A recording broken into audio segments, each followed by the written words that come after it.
That's right. He said intelligence agencies, plural, had failed to connect the dots. And he said this wasn't a failure of collecting the information. It was a failure to share it across the government and figure out how to stop this guy before he got on the plane on Christmas Day.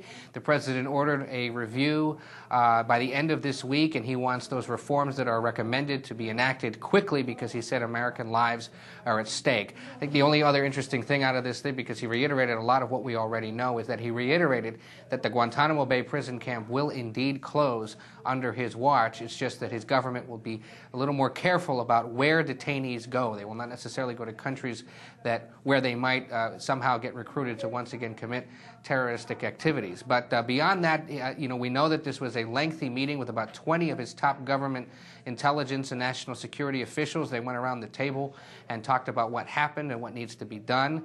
It's believed that he will roll out some other reforms, again, by the end of the week, but also some other measures having to do possibly with airport and airline security, some new measures that Americans might have to deal with when flying into and around the country.